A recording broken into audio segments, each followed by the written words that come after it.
सकते हैं। हमको एकदम बिल्कुल गंभीर रहना है, इतने कमजोर नहीं बन जाना।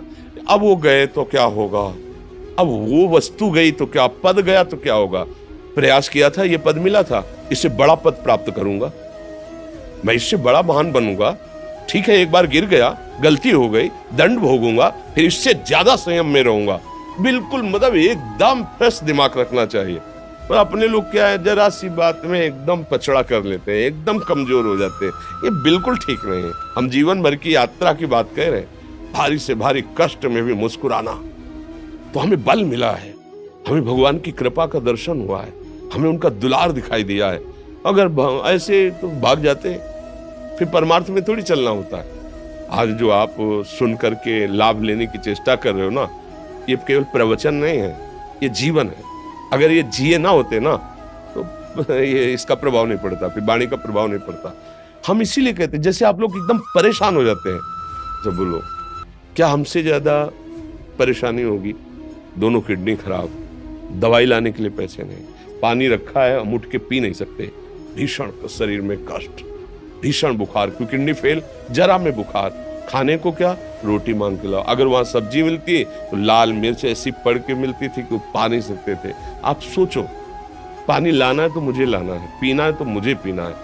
अगर मैं हारता तो कहां पहुंच जाता, क्या स्थिति होती? नहीं, मरना है, पर कदम पीछे। कोई दिन ऐसा नहीं जिस दिन सेवा ना की हो, जिस दिन सेवा ना गए हो। गुरु जी की सेवा में जाना है, पहले अपने को स्वस्थ साबित करना है, नहीं वो सेवा नहीं लेंगे। तुम बीमार हो, तुम कष्ट में, वैसे उनकी दृष्टि बड़ी शांत है। सेवा की, आके लेट गए, फिर हिम्मत की, अपनी श्री जी की सेवा की, मधुकरी नहीं गए, 3-3, 4-4 दिन भोजन नहीं गए, पर सेवा नहीं छोड़ा, दिनचर्या नहीं छोड़ी। और उसका प्रधान कारण संयम, ब्रह्मचर्य, भगवत आश्रय, नाम जप, कभी हारने नहीं दिया। अभी भी थोड़ी देर बाद डायलिसिस शुरू हुआ, हारने, आपको हारे हुए नजर आ रहे हैं। शरीर में पीड़ा है, किडनी फेल है, ऐसा थोड़ा स्वस्थ बैठे हैं, पीड़ा है, बार बार प्यास लगती है, थोड़ा थोड़ा पानी मिलता है, हर, लेकिन हम आनंदित हैं, हम प्रसन्न हैं, हम लड़ाई में हारे नहीं हैं, ना हारेंगे, हम जीत चुके हैं, हम अपने मालिक के भरोसे में अपना सब बात। तो वो, ये हम अपनी बड़ाई नहीं बता रहे, हम आपको बता रहे समस्या। सोचो, तुम्हारे पास तो माँ है, भाई है, बहन है, परिवार है, कोई ना कोई तो है ना। मेरा किसी ने कभी जीवन में ध्यान भी नहीं दिया, क्यों? बचपन से बाबा जी बन गए, किसी से प्यार नहीं, किसी से संबंध नहीं, कोई जानकारी नहीं, हम कहाँ हैं, वो कहाँ, किसी से कोई मतलब नहीं। अच्छा, जवान साधु कौन श्रद्धा करे? कभी गांव जाने की हिम्मत नहीं पड़ती कि रोटी मांग ले, पता नहीं लोग क्या सोचेंगे, क्या भावना कर ले। हम दरवाजे पे खड़े हैं, क्या कैसी भाव, जो हमारे सामने आकाश वृत्ति से आया यौवन अवस्था में, वही पाया, अन्यथा भूखे रह गए। जब हम हर समय अपने को विवेक के द्वारा सावधान रखे तो हम कभी निराश नहीं हुए, कभी उदास नहीं हुए, कभी ऐसा नहीं लगा कि यार हम दुखी, कभी नहीं लगा।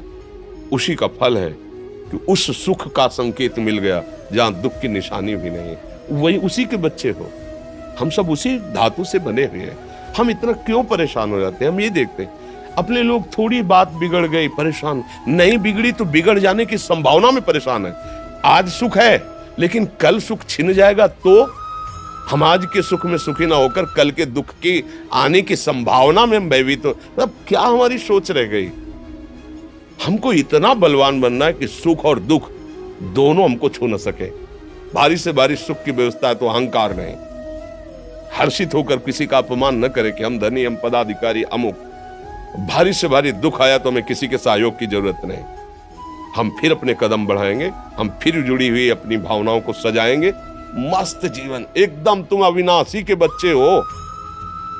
शेर का बच्चा भेड़ों के बीच में फंसकर म्यों म्यों बोल रहा है, बस अगर दहाड़ना सीख जाए तो कोई भी उसे परास्त नहीं कर सकता। ऐसे भगवद अंश, तू प्रपंच में फंसकर अपने को इतना दीन क्यों देख रहा है? तू ऐसा है कि भगवान के दिव्यास्त्र में भी ताकत नहीं तेरे को मार सके। तू अविनाशी का अविनाशी बच्चा है, विनाशी भोगों को, विनाशी शरीर को मैं मान के इतना भयभीत, इतना दुख, ठीक नहीं। ये सबके लिए, केवल एक के लिए नहीं। आप समझो, आप लोग सोचते हैं हम गृहस्थ होकर भला ऐसी स्थिति कैसे?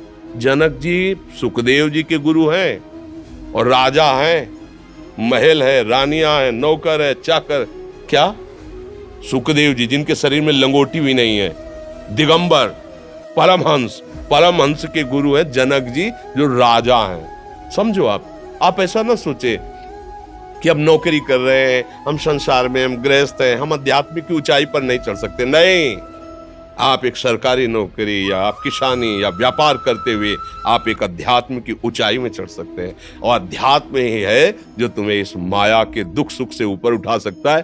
दूसरा, चाहे जितनी संपत्ति आ जाए, आप सुखी नहीं हो सकते।